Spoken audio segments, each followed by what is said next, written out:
Ladies and gentlemen, at this time, I'm going to break from our normal order of business to introduce our special guest, Texas Governor Greg Abbott. You guys are awesome. Listen, I'm proud of you guys. Everybody who served our country, made it what it is. We wouldn't be America today without those willing to fight and defend our freedom and our country across the entire globe.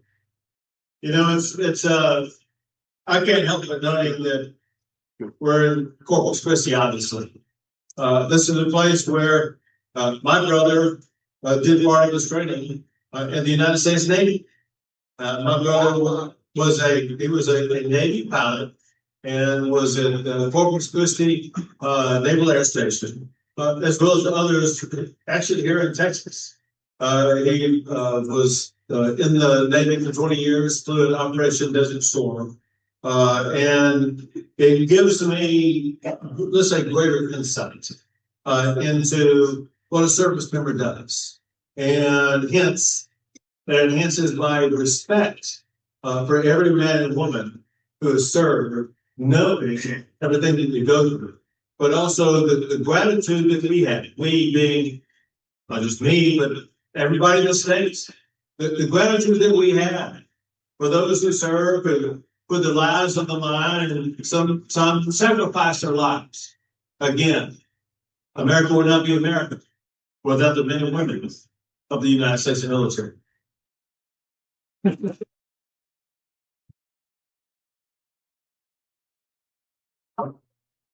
want to go back and thank Dave Walden for his leadership. I want to thank him for his friendship. I want to thank him for his can-do attitude about really using his position to get things done. You know, you can't get the guy to open up and talk or anything like that. But when he does, he can get really active. And he can organize groups that send in every way that we can. And I want to offer a special thanks, not just to all the veterans here, but also to their families who join with them. I know you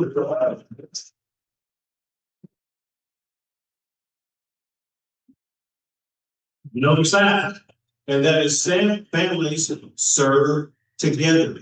Your military families together, and when you have a strong family working together, that makes it so that the person going overseas is going to be doing an even better job.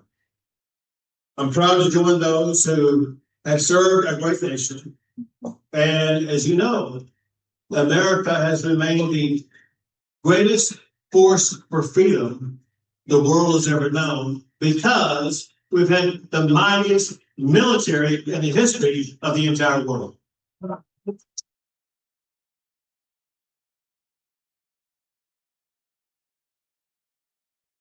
I just want to thank you all in person for making that a reality.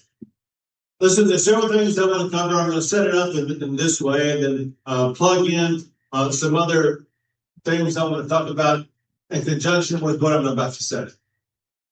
We live in the greatest state in America.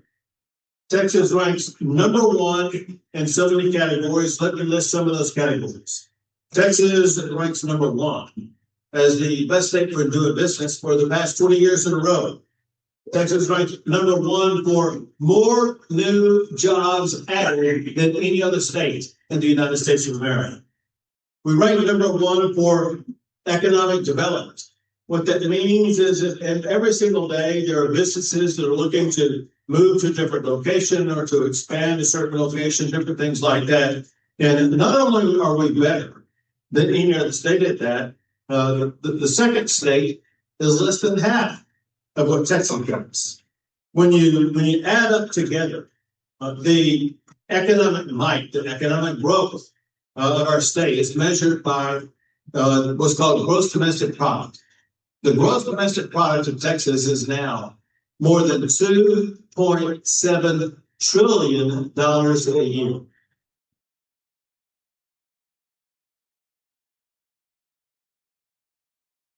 You know, that's a number. What does that number mean? Well, the number means is that there are only 7 countries with an economy larger than Texas. there's the United States, obviously, China, India, Japan, the UK, Germany, and then just barely in front of us is France.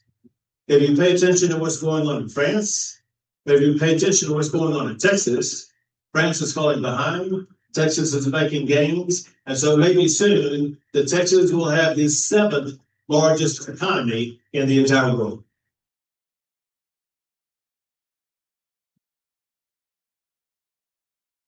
Since I've been governor, the Texas economy has grown larger than the countries of Australia, Canada, and Mexico, larger than the countries of Brazil and Italy.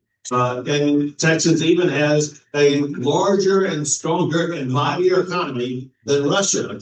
And that makes me more powerful than Putin.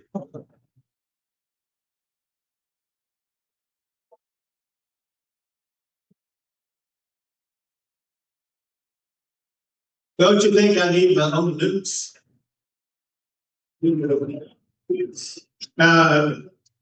I bring this up because I want to emphasize that our military and our veterans, they're a huge part of our economy. In one way, I'm proud to say, of all the states in America, Texas ranks #1 as the home of more veterans than any other state in the country.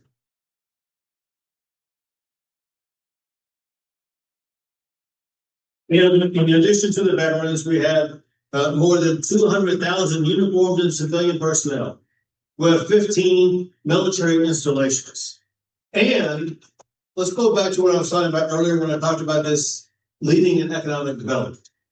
What we do when we do that, we compete with other states. A company, I'll give you an example. Caterpillar is a company many of you may be familiar with. They wanted to move their headquarters to a different state. And there was a competition between Texas and some other states, and they chose to actually move their headquarters here. There are other organizations or businesses that make those decisions every day. There was one where we competed with other states on, where this organization wasn't concerned about making profits. Instead, this organization had a focus that was on preserving, protecting, and perpetuating the United States of America. And that is the United States Army.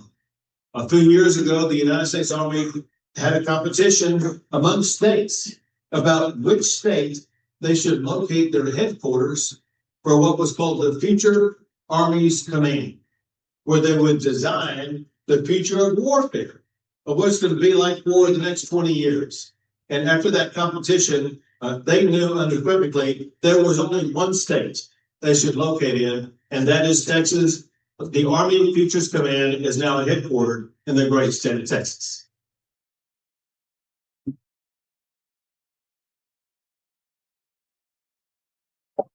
So one goal that we have is we want to make sure that veterans remain a core component of our economic success.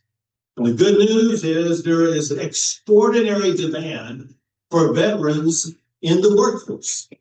Let me just give you several examples of this. I had a lunch yesterday with leaders of high-skilled, technical trained workforce.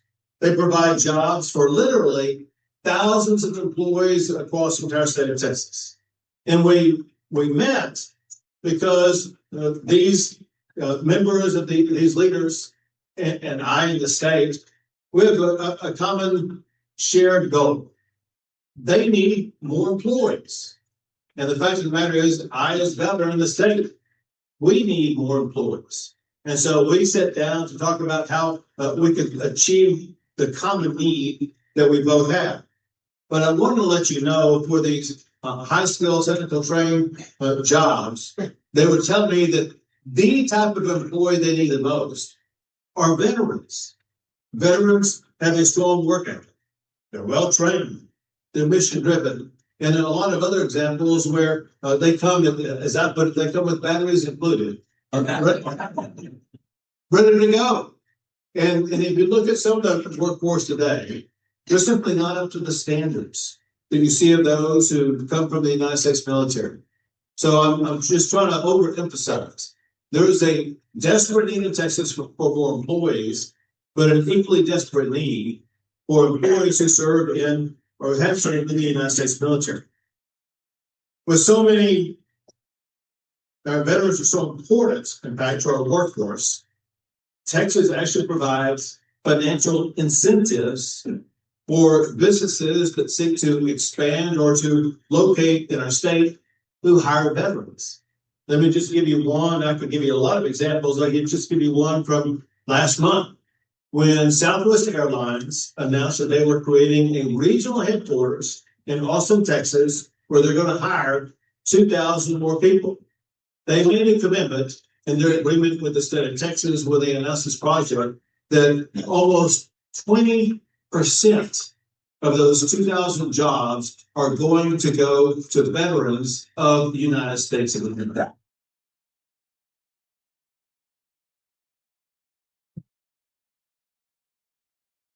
We also have these ongoing programs to make sure that employers are going to have annual access to meet veterans and try to hire veterans and explain to them about the programs that these employers have.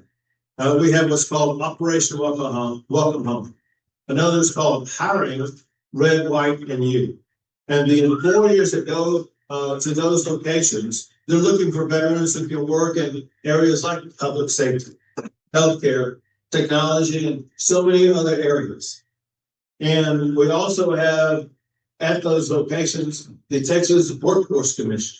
If anybody here, anybody outside of here, if you're looking for a job, a shortcut pathway to try to make a connection would be through the Workforce Commission. Just know that they show if there's any veteran hiring fair taking place anywhere, there will be the Texas Workforce Commission there to assist them. And you should, if you're looking for a job or know somebody who is, talk to the Texas Workforce Commission. Now, I know that some people may be looking for a job, but also know this. There are some veterans who don't want to work for somebody else. They want to start their own job. And we know that you may want to own your own business. And we made that process easier this past year when I signed a law making permanent the franchise tax exemption for veteran-owned businesses for the first 5 years of operating a business.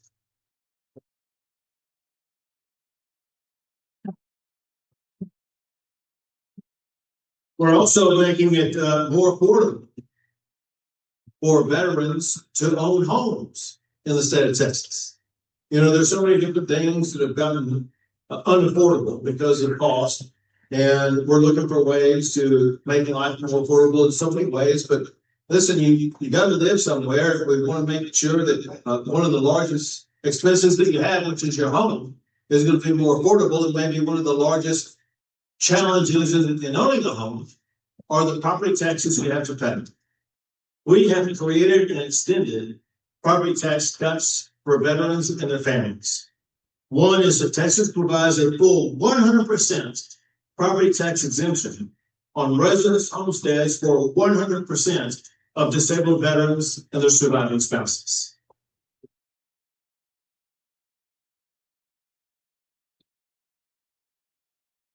Second, veterans with a service-connected disability rating between 50% and 70% are eligible for a property tax exemption up to $12,000 off the value of any property they own. Next, the surviving spouse of an armed service member killed in the line of duty is entitled to total 100% exemption on the value of their homestead.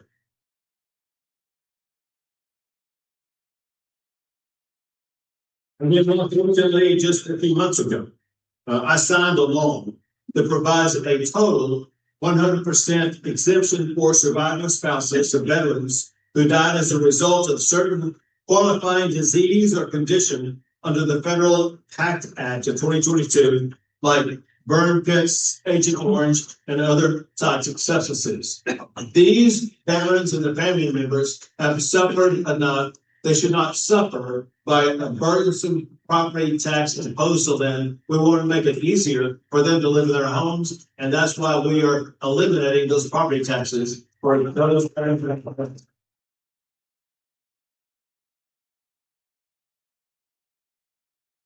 Now, all that said, that may not include everybody in this room.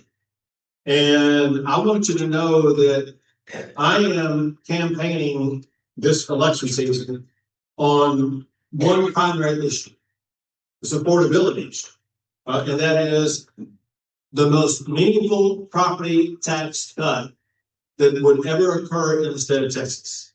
I know whether you're a veteran or never served in the military, Texans across the entire state are suffering because of property taxes.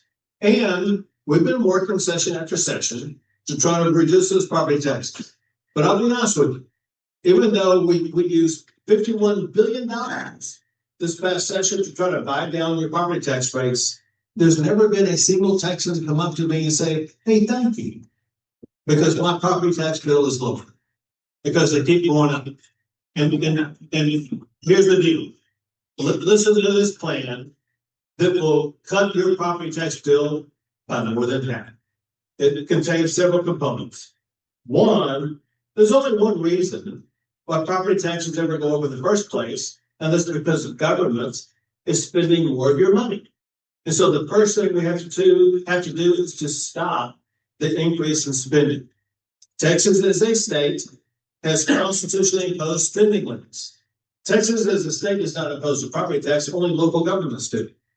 Rule number one would be every property taxing authority has to live within the same spending limits the state of Texas does, and that will rein in their spending that would lead to property taxes. Second, no homeowner should have their property taxes increase without having to vote on it and require 2/3 vote to increase your property tax.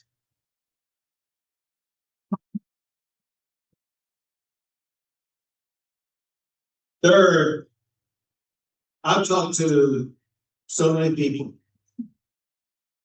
who receive their appraisal bill, and they know it's an appraisal bill because they know where it came from on the cover of the envelope.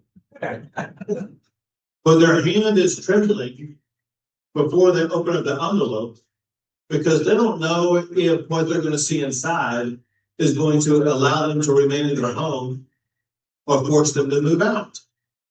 We have to reform the property tax appraisal system in the state of Texas. And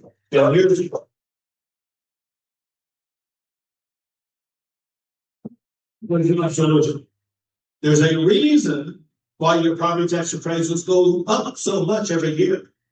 That's because under current Texas law, they're allowed to go up 10% a year, which is outrageous. I say that has to be slashed from 10% a year to no more than 3% a year.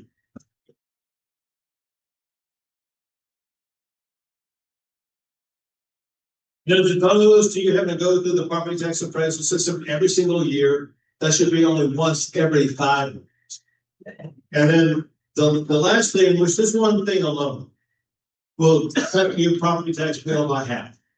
And that is, if you look at your property tax bill, you know there's a lot of different taxing authorities that impose taxes on it. The one that has the most, as in more than half of your property tax bill, is the school district property tax. And here's the deal.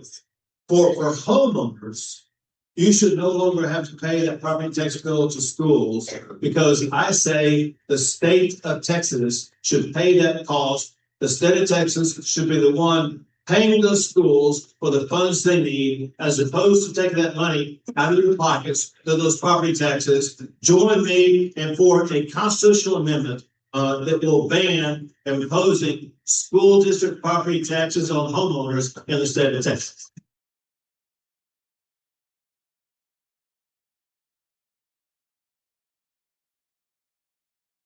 And just in case you're wondering, well, if you do that, are you going to fund schools? Let's go back to what I talked about earlier. Texas has the strongest economy in the country. Our budget surplus every year far exceeds what it would cost for Texas to pay for all of that cost to fully educate our kids. And I'll tell you separately, I'm not going to dig into this a whole lot. It's not so much for veterans today, but just because I'm talking about school districts, I want you to know I'm the only governor in the history of the state of Texas who's articulated a plan and taken steps to achieve it, to put Texas on the pathway to another #1 ranking. I want Texas to rank #1 in America for educating our children.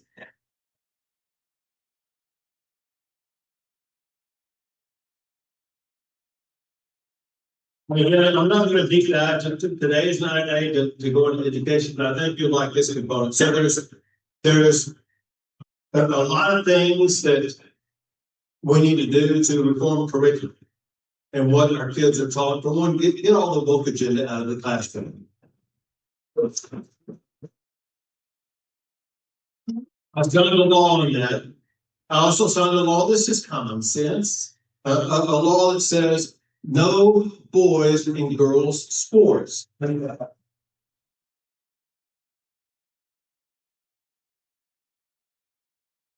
Well, here's the one that I was thinking that you would like just because of who you are. You know, one thing that we've seen a growing challenge across the country, and that is there are more and more people in our country who are embracing socialism and communism. Look at the mayor who was elected in New York and about communists, is trying to oppose communistic policies. And so we've reformed what we're teaching our students in history in school, where now we are also teaching communism and the evils of communism and how it can destroy entire nations and the value of capitalism over communism.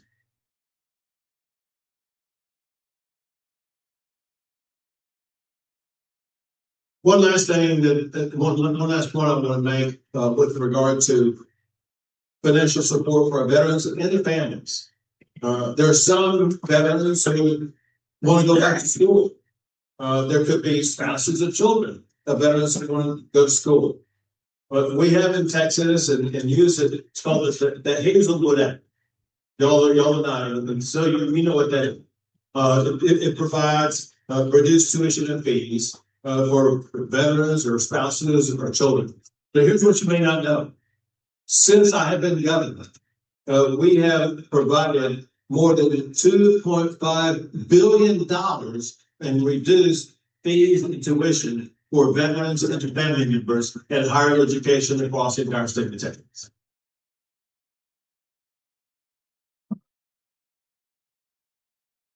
Now, know that in addition to all these financial-based issues, there's so many other challenges that veterans have to deal with. One, of course, of which is healthcare, and especially mental health care. And that's why I established the National Center for Warrior Resiliency in San Antonio, Texas. And we expanded access to more mental health care professionals to better treat our veterans.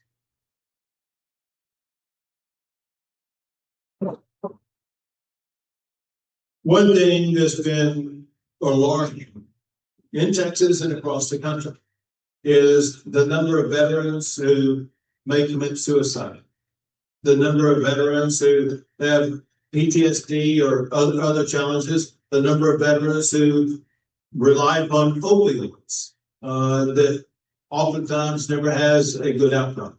And so we work to address that. And I got to tell you, many of you will remember that during this last session, there was a piece of legislation that got to my desk that completely banned any use of hemp by any adult in the state of Texas. And I got a few letters. The ones that meant the most to me is what I was hearing from veterans. And especially the letters that said that by them using hemp, they were able to get off of opioids. And I think this is a common sense solution. And that is why I vetoed that legislation that would have banned your access to hemp in the state of Texas.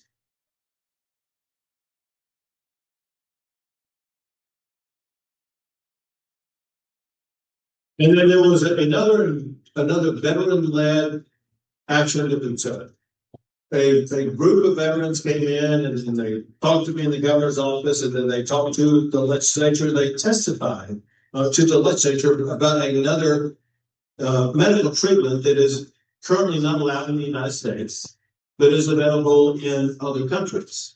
And these veterans who served on battlefields across the world, who had serious challenges and PTSD and things like that, they took this drug, and they said they've never experienced anything that helped them more. They made it sound like their PTSD is completely gone now. And we got to thinking, if this is real, this is a game changer. It's a drug called Abbott. And what we did is we passed a law saying that Texas could take the lead in the research necessary to get FDA approval for Abbott to be available to veterans in the United States of America.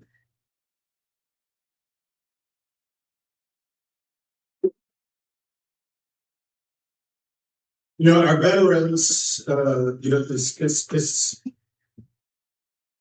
veterans ensure that America is the freest and strongest country in the world. It is essential to the future of our country that Texans in every age level know who you are and what it is that you did. And that is why we designated November as Veterans Month in the state of Texas.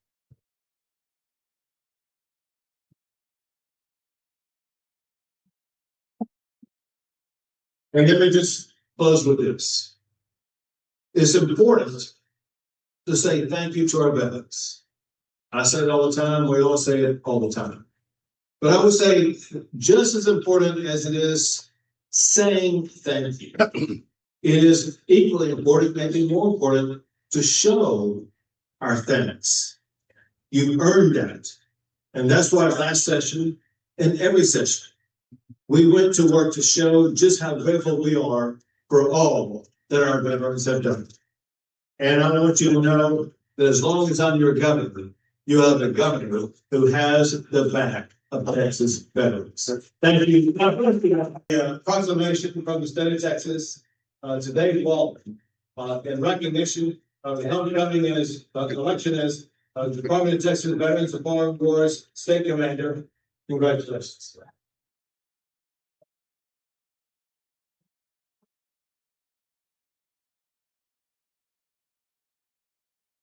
And there is what's called the highest award that the governor can present to anybody in the state.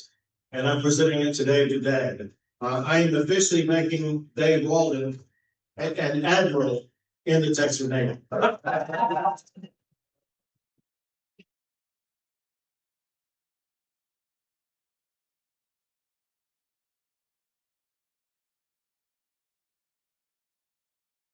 Thank you very much, Governor Abbott. I appreciate that. And we as the Texas VFW have a couple of items for you as well. One of them, and I've already cleared it with your security, if that's okay. A couple of years ago, we celebrated our 100th anniversary. And we did up these awesome Bowie knives for the state of Texas VFW. And today we'd like to present you with one of the Texas VFW Bowie knives.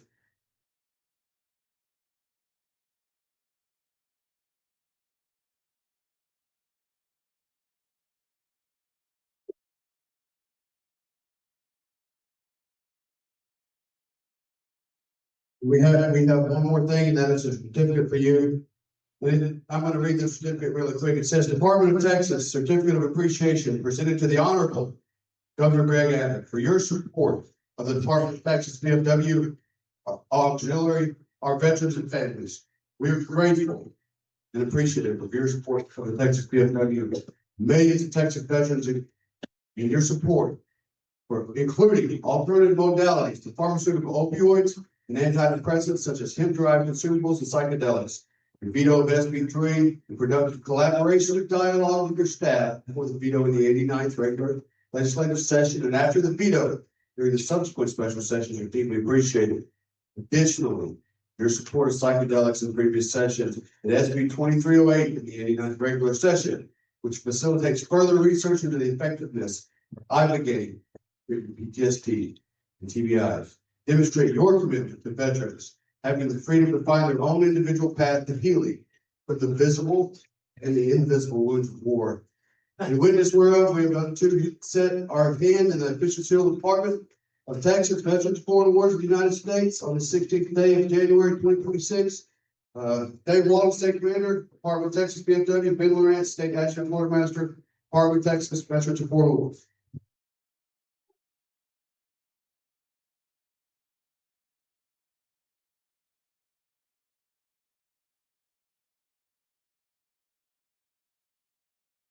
Ladies and gentlemen, one last time for Governor Greg Abbott.